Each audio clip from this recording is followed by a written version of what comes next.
I'm Liz Faublis, and this is Currents. Are business owners who oppose the federal contraception mandate bigots? We get some answers. Plus, gone but not forgotten, families pray for loved ones who died too young. What this mass is to try to do is to recognize and bring to the public's awareness the death of these newborn infants that are abandoned sometimes, that are left in undescribed areas. And fighting for life amid a wall of opposition. Go to the streets and proclaim God. Go to the streets and proclaim the sacredness of life. You must resist to save your souls.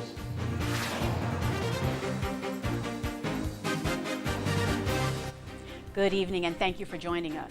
When you think of the HHS mandate, many issues may come to mind. Now, some of you who tune into Currents regularly or keep up with the contentious debate between U.S. bishops and the government about the implications of the rule have become all too familiar with terms like violation of religious liberty, offending rights of conscience, assault on the First Amendment. And you also know that Catholic leaders, religious organizations, hospitals, universities have turned to the legal system, filing lawsuits against the Obama administration, challenging a policy that would force them to offer contraception, sterilization, and abortion-inducing drugs in their employee health plans without a copayment. Well, the American Civil Liberties Union has added yet another dimension to the ongoing dispute, the issue of bigotry. The ACLU suggests that if taken in a historical context, to exempt certain businesses from the mandate is tantamount to universities, schools, and businesses which claimed in court that right to religious liberty entitled them to discriminate against African Americans. The organization adds it is also the same as employers that years ago claimed their religious beliefs entitled them to pay men more than women based on a claim of head of household. Well, CatholicVote.org calls these claims of segregation shocking and unfair. I spoke to Joshua Mercer, Communications Director for Catholic Vote, earlier today. All right, Josh, now to be clear, at issue here is your lawsuit challenging the HHS mandate on behalf of a private Catholic business owner in St. Louis. Now, the ACLU supports the government's motion to dismiss this case on the basis of gender equality, and this is your greatest point of contention, correct? Right. I mean, we have two major problems with what the ACLU is trying to allege. First of all, the scurrilous charge that any Catholic businessman who refuses to offer birth control, sterilizations, or abortion drugs is somehow akin to a racist motel owner back in the 50s or 60s who wouldn't rent to African Americans. That is just absolutely repugnant. You know, that's, of course, a very unfortunate part of our past, and to drudge it up here now 50 years later, just because somebody doesn't want to have to provide abortion drugs, which kill small human beings, or sterilizations and birth control at no cost. It's an analogy that is absolutely repugnant and totally uncalled for. And so that's our major problem with this. We consider it a smear by the ACLU against, in other words, it's Catholic teaching to have a moral concern, a moral problem with birth control, sterilizations, and of course abortion drugs.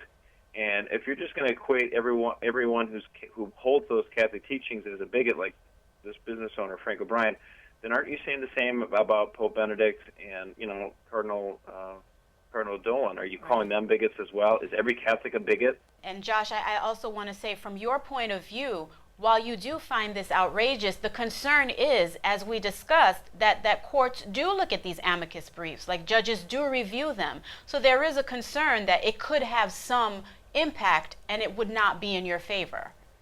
Right. There's several of these different lawsuits going across the country, and the ACLU decided to pick this one, and it's just unfortunate. I mean, judges do look at the amicus briefs filed on behalf of both parties. They do take a look at the arguments, and they have sometimes, agreed to those arguments.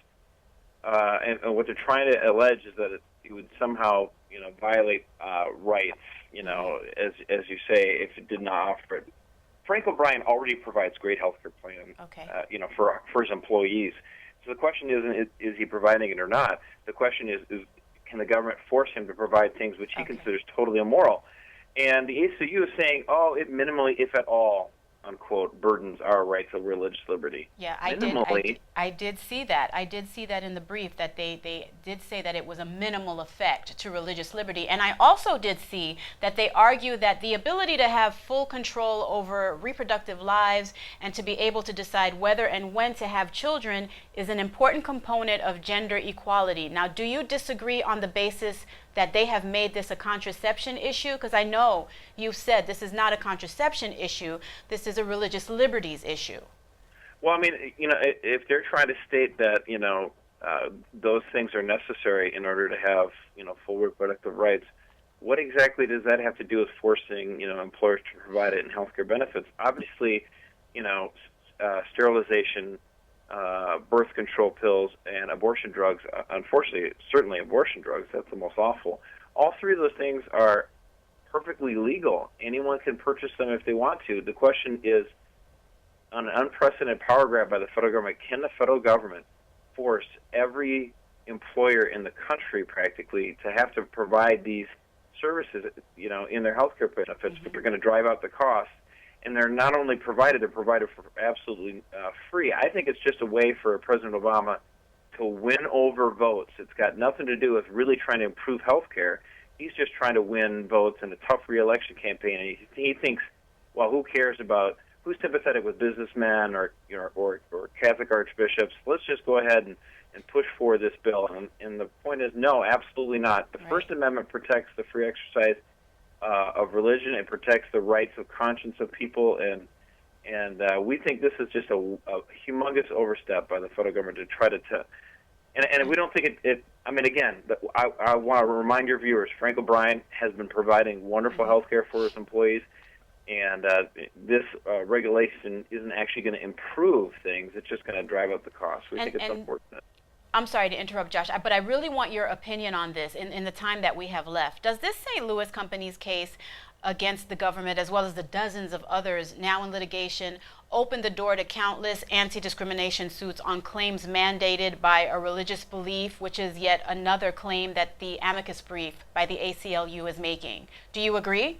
I definitely think if so long as the federal government is going to try to force health services that a large portion of the population have a religious objection to providing, then I think there is a problem. But again, it's a circumstance where we really haven't seen too much people suing, business owners suing because they don't want to provide basic health care. In other words, there are those people who, for religious reasons, don't even get transfusions and that kind of stuff. But I haven't heard of businesses saying we don't want to provide health care that does basic health services like that, which, some people might religiously object to, but that really hasn't been the case. So this is really new territory.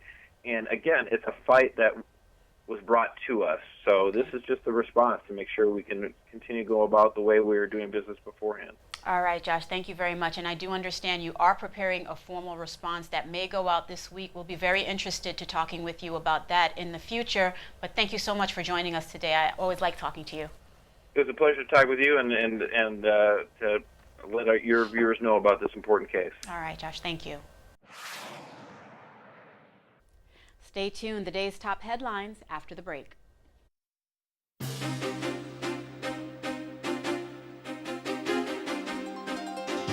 Welcome back to Currents. I'm Liz Faublas. In tonight's headlines, no one has come forward to claim responsibility yet for the deadly church attack that occurred in Nigeria on Monday night.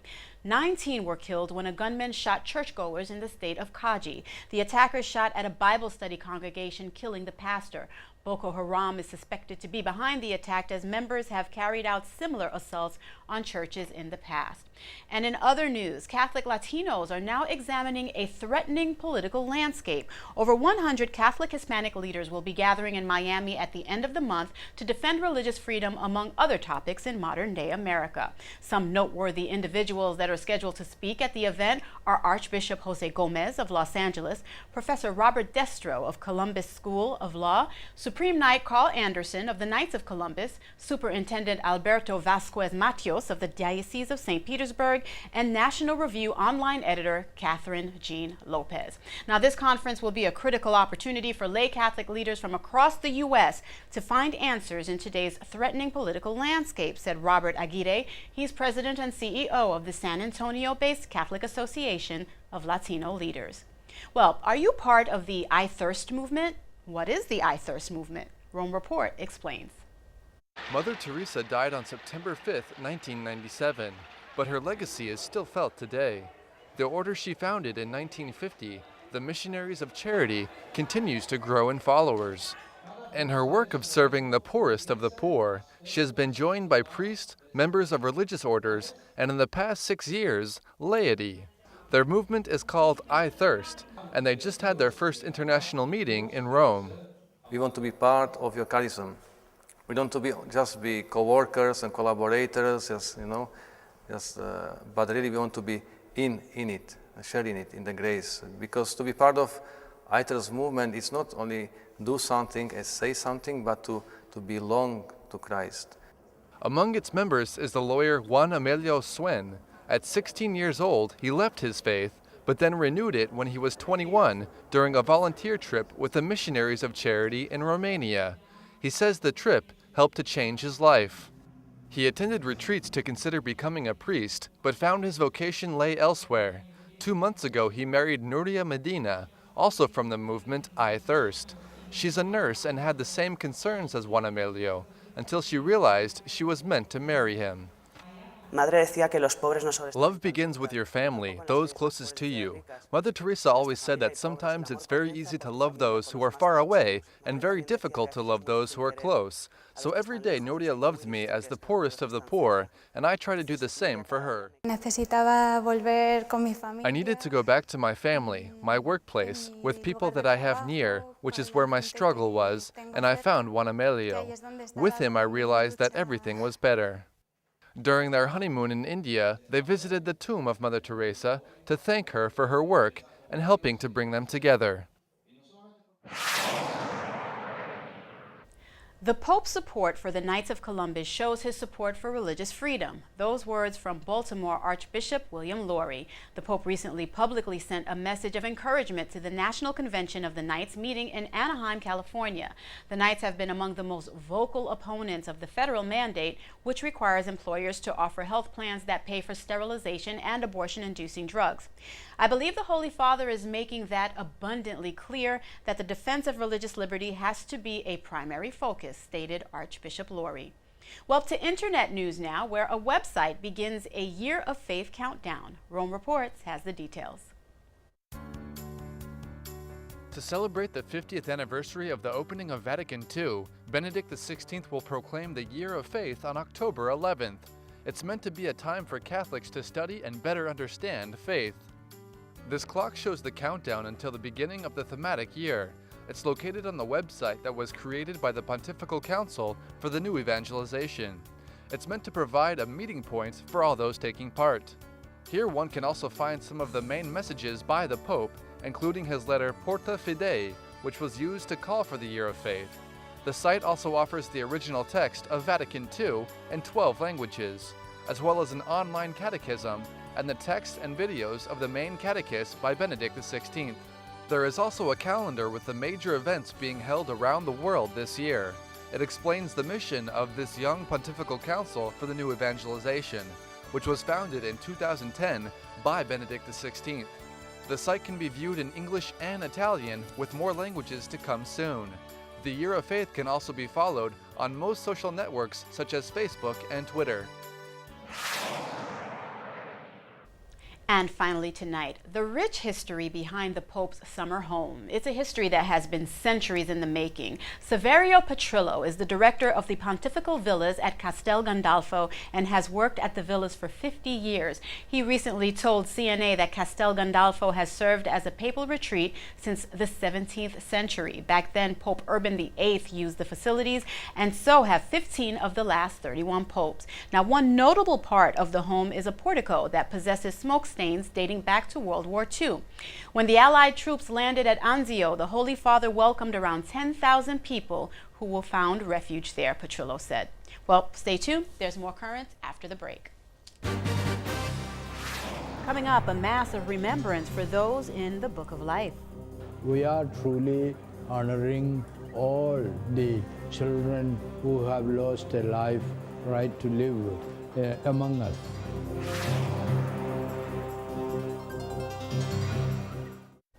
Welcome back. In 2011, New York became the 32nd state to pass the Missing Angels Bill into law. The measure grants certificates of birth to parents of stillborn babies. Now, one of the main proponents of the bill is the Arizona-based Miss Foundation, which provides support to grieving families and works to reduce the number of infant and toddler deaths.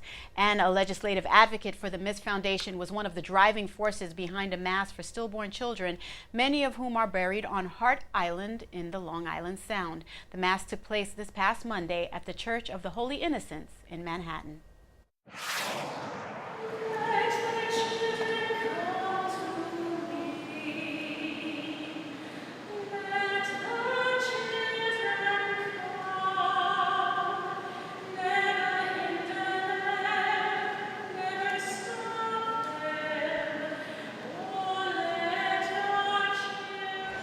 The Mass is important to me because I want the public to know about the 700,000 babies that are buried on Hart Island, and that no official Mass services have ever been said for them. And my sister is among them. She was stillborn in 1942. So the Mass essentially was for her and for all the babies that are over there in the island. The families who have lost a child through abortion, miscarriage, or stillbirth, they are still grieving. They mourn the loss of that beloved child. And so somehow we want to bring a closer to them and bring comfort and consolation. That is really the ministry that we are doing. I was overcome with emotions that I thought that I pretty much had hidden, that she has recognition now from the church that her life, her time here didn't matter. What this Mass is to try to do is to recognize and bring to the public's awareness the death of these newborn infants that are abandoned sometimes, that are left in unscribed areas, and or where families cannot afford to bury a child. The Mass is also important because we want people to know through this Mass that New York State has passed new legislation creating stillbirth certificates, so that if any mother's had a stillborn, they can apply for a certificate. It's basically documentation and for these babies. I think it gave them a better understanding of the unborns. A lot of the times when we think of an unborn child, we don't actually see someone so formed, someone that has a family, that has a community. We are truly honoring all the children who have lost a life right to live among us. We promote life, and in the culture of death we live in, we need to hold fast to the life entrusted to us, and we try to nurture our own life, enrich it through caring for the unborn. And stay tuned, there's more currents ahead. When we return, trying to bring back a culture of life. We've been brainwashed to believe that it's not an unborn baby, and it is. And you know, until we help change the hearts and minds of America.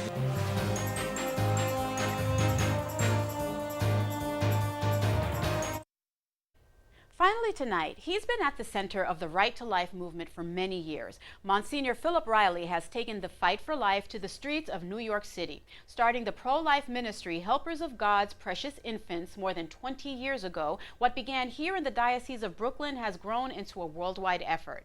Back in May, Monsignor Riley gave a topical talk at St. Ephraim's Church in Dyker Heights at a communion breakfast for the Life Center of New York. New York City is the capital abortion of the country. It's a nomenclature that we wish we didn't have. Bless us, O Lord, and these your gifts, which we are about to receive from your goodness, through Christ our Lord. Amen. Amen. Thank you, Monsignor. Thank you. Okay, everyone, to the food. Today is an annual communion breakfast that we have each year, the Life Center. That's what we are. We're a pro-life crisis pregnancy center. Secular relativism is a predominant philosophy that we're facing today in our country and throughout the world, I believe. And what it says is that there's no right or wrong, and you do whatever you want. We wanted to have our dear Monsignor Riley, who's on our advisory board, give an expose of that. 1967, They were trying to legalize abortion in New York State. We went from a culture of life to a culture of death. No, in the law, we placed our values, and they were based on Judeo-Christian ethics. The wisdom that one generation has that hands on to the next, that wisdom, it's contained normally in the law. The law cannot always stop evil, but it must not legalize evil as a good and protect it in the law. Abortion is not being enforced upon me. I'm not being allowed to stop abortion, okay? So there's not much difference between ourselves and China. See, there's a profound difference between saying you can't stop everybody from having an abortion. You can't stop everybody from not praying. But by God, you must not legislate no prayer in public. No child is to be protected by the law. You legislate all this evil and no one resists because they're brainwashed into choice. We've been brainwashed to believe that it's not an unborn baby, and it is. And until we help change the hearts and minds of America, this Holocaust, we call it, is going to continue. I would say we have a good 80 to 90% success rate, and we do whatever we can to direct a woman away from an abortion. Well, we're not getting the girls we used to get in because I think it's the morning after pill, and a lot more is done in secret. I was a teacher and I saw it in the public schools. I saw a lot of secular relativism getting pushed. I'd like to do something to help, and right now I haven't figured out exactly where I'm going with it, but I'm going to try to find a good way. The feminist movement, I believe, established a culture of death in the sense that it said a woman has a right to do whatever she wants with her body, but that's not what is right. What about the child? The child in the womb has nothing to say. It's a living creature, a life like you and I were when we were conceived. Go to the streets and proclaim God. Go to the streets and proclaim the sacredness of life. You go to the streets in prayer and peace and proclaim no one has the right. You must resist to save your souls. And that is all for tonight. Be sure to visit us online at currentsny.net. You can also follow us on Twitter. Look for us there at CurrentsNY. For all of us here at Currents, I'm Liz Faublas. We leave you tonight with works of art from Progetto Arto Poli. The group, which is based in Italy, works to renew the aesthetics of Catholic churches and promote meditation through art. Thank you for watching and have a good night.